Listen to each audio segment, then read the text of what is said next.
సంగారెడ్డి జిల్లాలో ఘరానా మోసం వెలుగు చూస్తుంది. 3 లక్షలు ఇస్తే డబుల్ బెడ్రూమ్ ఇప్పిస్తామని నమ్మించి చివరికి నట్టేట ముంచాడు ఉద్యోగి. 4 ఏళ్లుగా అదిగో ఇదిగో అంటూ తిప్పించుకున్నాడు. చివరికి ఇల్లు రాకపోవడంతో పోలీసులు ఆశ్రయించారు బాధితులు. సంగారెడ్డి జిల్లాలో డబుల్ బెడ్రూమ్ ఇల్లు ఇప్పిస్తానని పేదలను నమ్మించి ఓ వ్యక్తి మోసం చేశాడు. అమీన్పూర్ మండలం కిస్టారెడ్డిపేటకు చెందిన BHEL ఉద్యోగి ప్రసన్న కుమార్ జోష్ బ్రదర్ అనే మధ్యవర్తి ద్వారా బాధితులకు పరిచయమయ్యాడు. తనకి కొంతమంది అధికారులు, ప్రజాప్రతినిధులు తెలుసని, డబుల్ బెడ్రూమ్స్ తాను చెప్పిన వారికే వస్తాయని చెప్పడంతో బాధితులు నిజమే అనుకొని నమ్మారు.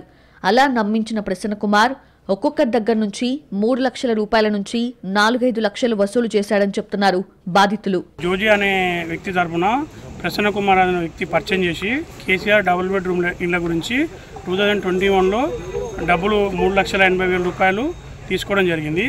అలాగా ముగ్గురు దగ్గర 3,80,000, 3,80,000 ముగ్గురు దగ్గర తీసుకోవడం జరిగింది మా దగ్గర. ఇప్పుడు 4 ఇయర్స్ నుంచి అతన్ని అడుగుతున్నాము. రేపు ఎమ్మెల్సీ ఎలక్షన్ అని, గవర్నమెంట్ వచ్చినాం కానీ, లేకపోతే పండుగ వచ్చిందని, ఒకసారి యాక్సిడెంట్ అయిందని అట్లా మాట జరపడం, టైమింగ్ అనేది జరపడం రావడం జరిగింది. ఇలా మొత్తం 69 మంది దగ్గర నుంచి 2,50,00,000 రూపాయల వరకు ప్రసన్న కుమార్ వసూలు చేశాడని బాధితులు ఆరోపిస్తున్నారు. అయితే డబ్బుల కోసం కిస్టారెడ్డిపేటలోని ప్రసన్న కుమార్ ఇంటికి వెళ్తే వాచ్మెన్ కుక్కలతో దాడి చేయించాడని బాధితులు ఆవేదన వ్యక్తం చేస్తున్నారు. దీంతో అమీన్పూర్ పోలీస్ స్టేషన్లో BHEL ఉద్యోగి ప్రసన్న కుమార్ పై ఫిర్యాదు చేశారు. జోష్ని ఇదే విషయంలో నిలదీగా ప్రసన్న కుమార్కే మొత్తం డబ్బులిచ్చానని అంటున్నారు. దీంతో తమకి న్యాయం చేయాలని బాధితులు కోరుతున్నారు. మాకు డబుల్ బెడ్రూమ్ ఇల్లు ఇవ్వకపోయినా సరే తామిచ్చిన డబ్బులైనా ఇప్పించాలని వేడుకుంటున్నారు. 69 మంది డబ్బులు కట్టినట్టుగా బాధితులు ఉన్నారు. ఆ తర్వాత ఈరోజు ఉదయం నుంచి వెళ్ళి మేము ప్రసన్న కుమార్ ఇంటికి దగ్గరికి వెళ్ళి కృష్ణారెడ్డిపేట దగ్గరలో ప్రసన్న కుమార్ అనే అబ్బాయి ఆయన ఇంటి దగ్గరికి వెళ్ళడం జరిగింది.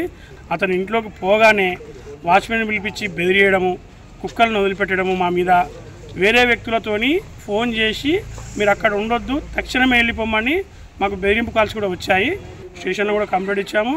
మీకు ప్రెస్ వాళ్ళు, పోలీసు వాళ్ళు, గవర్నమెంట్ కొంచెం మా మీద దయ ఉంచి మాకు ఇల్లు ఇప్పకుండా కనీసం మా డబ్బులన్నీ మాకు ఇప్పగలని మనం చేసుకుంటాం. గత 4 ఏళ్లుగా డబుల్ బెడ్రూమ్ వస్తుందని ఆశించిన బాధితులు చివరికి మోసపోయామని గ్రహించారు. బేరం కూడా లోపల అపార్ట్మెంట్ లోపల చూపించాడు అనమాట. మేము చూసి నిజంగా నమ్మి డబ్బులు కట్టాము. డబ్బులు మామూలుగా కట్టలేదు, చాలా కష్టపడి చెమటోర్చి అక్కడ ఇక్కడ పని చేసుకుని చాలా కట్టాము.